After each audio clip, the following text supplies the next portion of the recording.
अस्सलामुअलैकुम नाजरीन, आप देख रहे हैं सियासत टीवी पर आलमी खबरनामा। मैं हूं नाजिमा। सबसे पहले नजर डालते हैं हेडलाइंस पर। G7 ममालिक ने ईरान और अमेरिका के दरमियान माहदे के ऐलान का किया खैर मकदम। फौरी और मजबूत जंगबंदी की जरूरत पर मुश्तरका एलामिया में दिया जोर।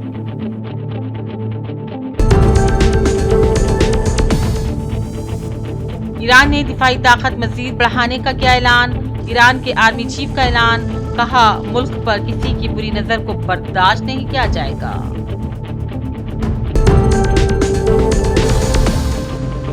इसराइली अफवाज ने जनूबी लेबनान के कई इलाकों पर किए फिजाई हमले। अमन माहदे के बावजूद इसराइली हट धर्मी जारी।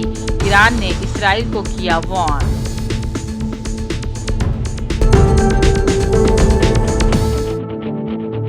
मेसी ने फीफा आलमी कप की तारीख में लगाई अपनी पहली हैट्रिक, आलमी रिकॉर्ड किया कायम।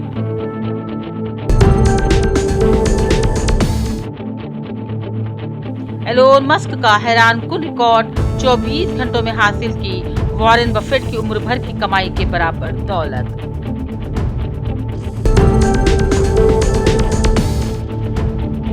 श्रीलंका बैनुल-अक़वामी साइबर धोखाधड़ी का नया मरकज, बड़े फ्रॉड नेटवर्क बेनकाब।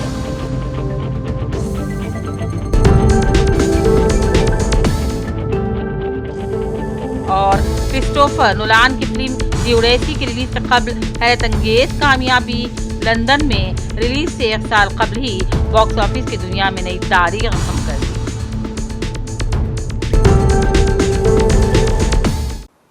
हेडलाइंस आपने देखी, अब पेश है खबरों की तफसील।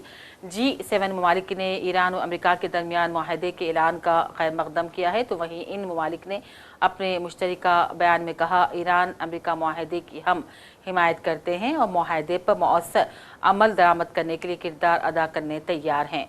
मुश्तरका एलामिया में कहा गया है कि बैनुल अक़वामी समंदरी गुजरगाहों से बिना पाबंदी या टोल आमदरफ्त आलमी तिजारत की बुनियाद है।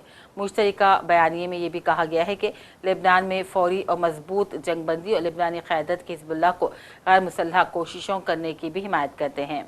इसके अलावा G7 ने आबनाए हुर्मुज़ पर इन्हिसार कम करने और तवानाई ज़खायर में इजाफे के अज़्म का इजहार किया। इन ममालिक ने कानून की हुक्मरानी पर मबनी आज़ाद और खुले इंडो पैसिफिक की अहमियत को उजागर किया।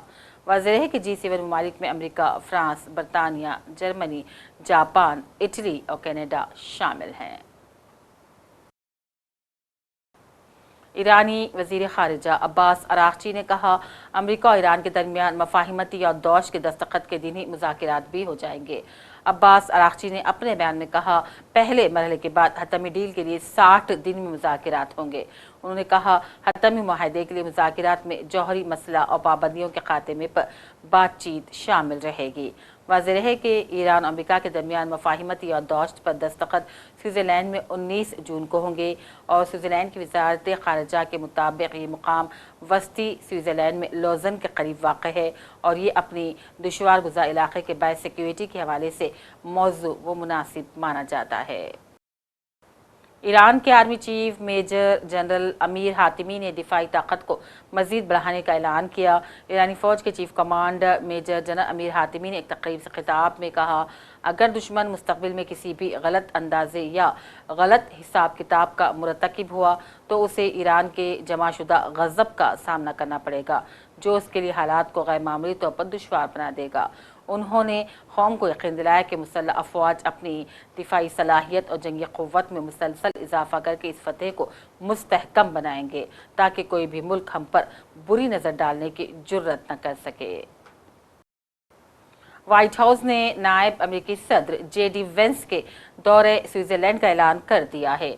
तारीख़ी अमेरिका ईरान अमन माहदे पर दस्तखत की बाज़ाब्ता तक़रीब जुमा 19 जून को स्विट्ज़रलैंड के शहर लौज़ोन के करीब ख़ुसूसी बर्गन स्टॉक रिजॉर्ट में हो रही है, जिसमें अमेरिकी नायब सदर JD वेंस शिरकत करेंगे।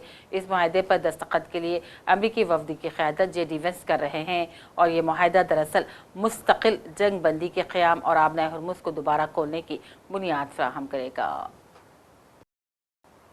लेबनान में इसराइली अफवाज ने आज फिर जनूबी लेबनान के कई इलाकों पर फिजाई हमले किए। इसराइल ने मशरिक़ी वस्ता की जंग में लेबनान को शामिल करने वाले अमन माहदे के बावजूद ये कार्रवाइयाँ की हैं। इसराइली जंगी तैयारों ने नबतिया अल्फोखा इलाके और पड़ोसी कस्बे कफर तबनीद के मशरिक़ी नवाई इलाकों को निशाना बनाया है। इसराइल ने जहरानी इलाके के कस्बे अंसारिया पर भी ड्रोन हमले किए, तो दूसरी जानिब लेबनानी मज़ाहिमती तंजीम हिजबुल्लाह ने भी इसराइली फौजी पोजीशंस की जानिब 10 रॉकेट दागे और ईरान ने भी इसराइल के हमलों की सख्त मजम्मत की। फ्रांस में यूएई के सदर के साथ मुलाकात में ट्रंप ने कहा, ईरान माहदे को अमेरिकी कांग्रेस भेजने का फैसला अच्छा है। ईरान माहदा दरअसल अमेरिकी कांग्रेस को नजरसानी के लिए भेजा जा सकता है, लेकिन नया माहदा ईरान के न्यूक्लियर सलाहियत के खिलाफ एक दीवार है।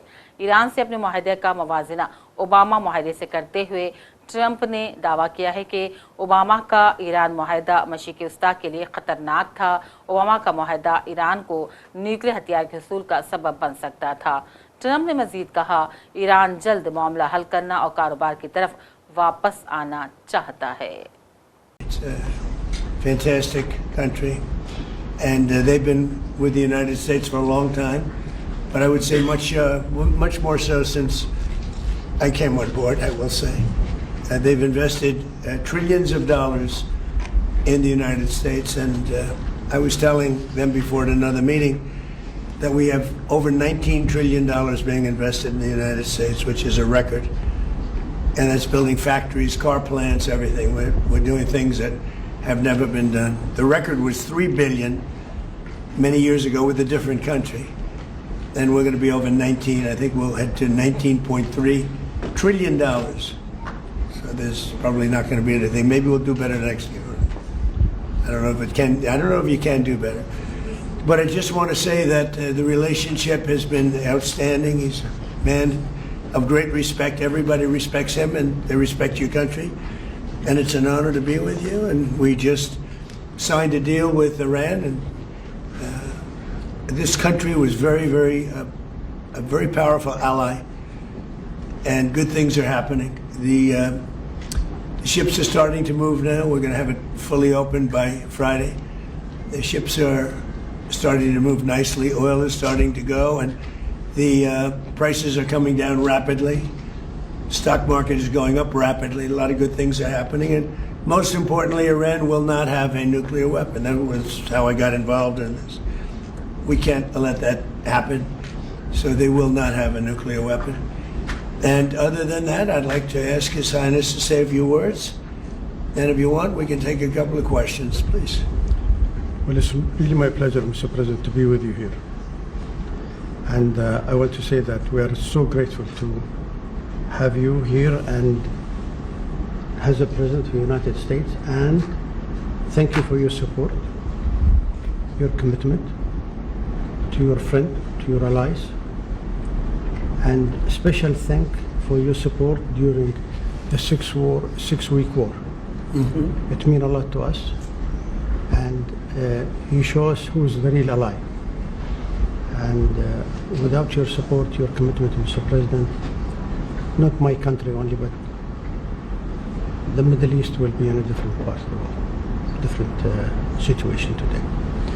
So really my pleasure to see you today, Mr. President, and thank you for giving us the time, and there is a lot of things we can talk about for going forward between our two countries, how we can make our relationship even better.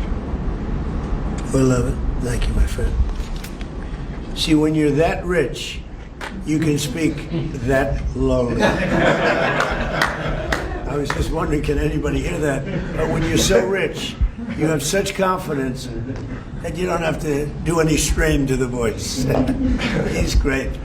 So, do you have any questions? What should we expect from the second stage of the negotiations from this memorandum? I don't know. It's a 60-day period or so. I think it's going to happen fairly on time. We've been both involved. I think they're going to want to get it done. Iran wants to get it done. They have to get back to business. And the relationship is now normalized. So I think it's going to go pretty quickly, Steve. Could go faster. Could take longer too, but it could go faster. there's so much interest in the text of the document. Why not release the top? Oh, I will. Why not release it Well, before because Friday? I'd like to get a formal setting first before we do that. But I have no problem with that. It's a good document. Here's what it says. Iran will never have a nuclear weapon. That's what it says. It won't have one to buy, to develop. They will not have a nuclear weapon. And I would say that's about 99.9% of what I wanted, because we couldn't let that happen. You couldn't let that happen. And they won't have a nuclear weapon. Now, in addition to that, the Strait is going to be open toll-free. And it's toll-free beyond the 60 days. It's not, somebody said, oh, it's toll-free for... No. It's toll-free, period. When it opens permanently, it'll be toll-free. I want to congratulate our Navy because the naval blockade was unbelievable. But I'll not only release it, I'll probably have a press conference and read it to you word by word so that the press covers it accurately. Because it's a very important document, and unlike Obama, who could have destroyed the Middle East with a horrible JCPOA. और France मुनक़िदा G7 इजलास के दौरान वज़ीर आज़म नरेंद्र मोदी और अताली वज़ीर आज़म Giorgia Meloni के दरमियान होने वाली दिलचस्प गुफ्तगू वायरल हो गई है। दोनों रहनुमाओं ने G7 इजलास के दौरान दीगर आलमी रहनुमाओं के साथ ग्रुप फोटो से पहले एक दूसरे से मुसाफहा किया और खुशगवार अंदाज में गुफ्तगू की। दौरान गुफ्तगू मोदी ने सोशल मीडिया पर अपनी मकबूलियत का जिक्र किया और इस पर जॉर्जिया मेलोनी ने मुस्कुराते हुए जवाब दिया, जी हाँ, हम सोशल मीडिया की सबसे मशहूर जोड़ी हैं। और उधर फीफा आलमी कप टूर्नामेंट अपने इब्तिदाई मरहले में ही फुटबॉल शायकीन को दिलचस्प लम्हे फराहम करता हुआ नजर आ रहा है। चंद ही दिनों में कुछ बड़े बड़े उलटफेर भी देखने को मिल गए हैं। मैदान पर कुछ टीमों ने अपने हरीफों को सख्त टक्कर देकर जाहिर कर दिया कि आने वाले मैच दिलचस्पी से खाली नहीं रहेंगे। इसी दरमियान अर्जेंटाइन के मायनाज मारूफ खिलाड़ी मेसी ने फीफा आलमी कप के अपने पहले ही मुकाबले में तारीख रकम कर दी। उन्होंने आलमी कप की तारीख में अपनी पहली हैट्रिक लगा दी है। मेसी ने ये कामयाबी अल्जीरिया के खिलाफ मुकाबले में हासिल की। इस हैट्रिक के साथ ही मेसी ने आलमी रिकॉर्ड की भी बराबरी कर ली है। दुनिया के पहले और इकलौते ट्रिलियनियर एलोन मस्क की ज़ाती दौलत में एक ही दिन में 164 अरब डॉलर का इजाफा हुआ, जिसने अरबपति सरमायाकार वॉरेन बफेट की पूरी जिंदगी की दौलत को पीछे छोड़ दिया। ब्लूमबर्ग बिलियनियर्स इंडेक्स के मुताबिक स्पेस एक्स के शेयर्स में ज़बरदस्त तेज़ी के बाद एलोन मस्क की नेटवर्थ $1,260 तक पहुंच गई है, जिससे दुनिया के पहले ट्रिलियनियर के तौर पर उनकी पोजीशन मज़ीद मजबूत हो गई है। नाज़रीन, साफ सफाई से रहना किसे पसंद नहीं। हर कोई चाहता है कि अपना मुल्क, अपना शहर, अपना घर साफ नजर आए, लेकिन क्या कोई शहर ऐसा है जहां सफाई सिर्फ एक मुहिम नहीं बल्कि आदत बन गई है, जहां लोग अपने शहर को कवायद की वजह से नहीं बल्कि अपनी सोच की वजह से साफ सुथरा रखते हैं? जी हाँ, आज हम आपको सिक्किम की राजधानी गंगटोक ले जाते हैं, जहां साफ सफाई सिर्फ एक निज़ाम नहीं बल्कि लोगों की तर्ज जिंदगी का हिस्सा बन गई है। यहाँ आप लोग गैंगटॉक सिटी को क्लीन कैसे रखते हैं? लाइक गैंगटॉक सिटी को क्लीन रखने के लिए मैंने तो हमारे यहाँ पर गवर्नमेंट में भी अच्छा रूल रखा हुआ है। साथ साथ लाइक हमारा फैमिली लोग भी एक हैबिट ही है क्लीन रखने के लिए, मतलब फैमिली लोग ने सिखाया किसे साफ रखने के लिए। कोई लाइक कचरा वगैरह फेंकता है इधर उधर तो हम लोग बोलते हैं कि इधर मत फेंको। तो आप लोग टोक देते हो लोगों को कि अगर यहाँ पे? हम लोग टोक देते कि मत करो ऐसा। या अगर ऐसा ही होता है, लाइक फैमिली के सीखते आते हैं हम लोग। गैंगटॉक क्लीन क्यों है? क्योंकि यहाँ के लोगों की वजह से, क्योंकि यहाँ पर सब लोग क्लीन लेते हैं और सबको अच्छा लगता है क्लीन होना, अपना सराउंडिंग भी क्लीन रखना, इसलिए हम लोग गैंगटॉक को क्लीन रखते हैं हम लोग। श्रीलंका तेज़ी से बैनुल-अक़वामी साइबर धोखाधड़ी और ऑनलाइन माली फ्रॉड का एक अहम मरकज़ बनता जा रहा है।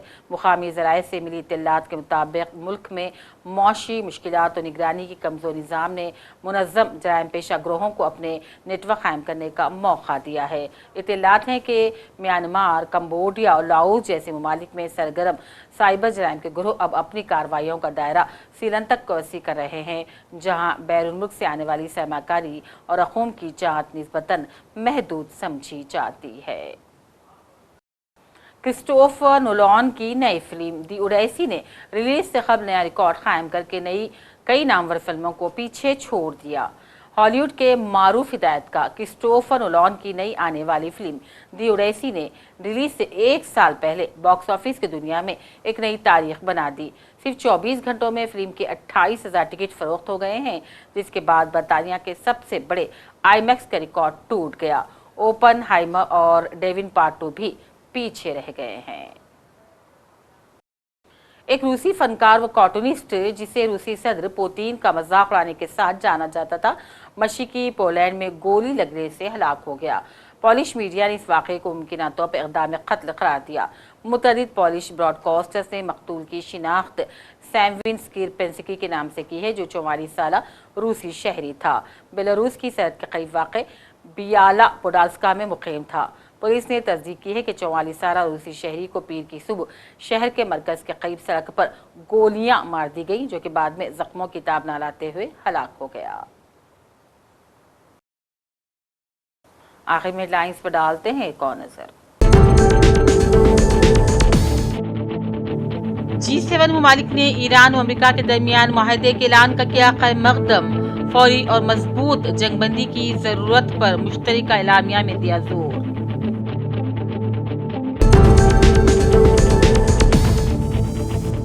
ईरान ने दिफाई ताकत मजीद बढ़ाने का किया ऐलान। ईरान के आर्मी चीफ का ऐलान, कहा मुल्क पर किसी की बुरी नजर को बर्दाश्त नहीं किया जाएगा।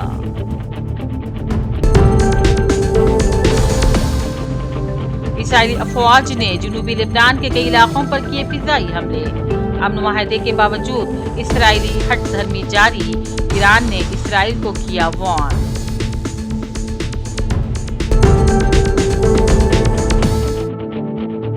मेसी ने फीफा आलमी कप की तारीख में लगाई अपनी पहली हैट्रिक, आलमी रिकॉर्ड किया कायम।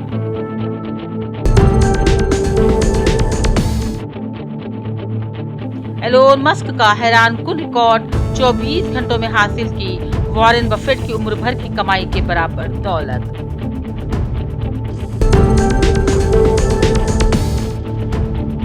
श्रीलंका बैनुल-अक़वामी साइबर धोखाधड़ी का नया मरकज, बड़े फ्रॉड नेटवर्क बेनकाब।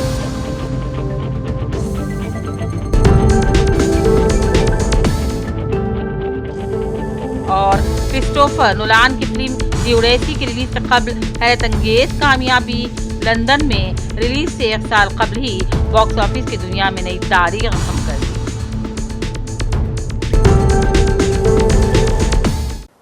इसी के साथ आलमी खबरनामा का सिलसिला अब यहीं अख्ताम को पहुंचता है। पूरी टीम के साथ दीजिए इजाजत। देखते रहिए सियासत टीवी। अल्लाह हाफिज।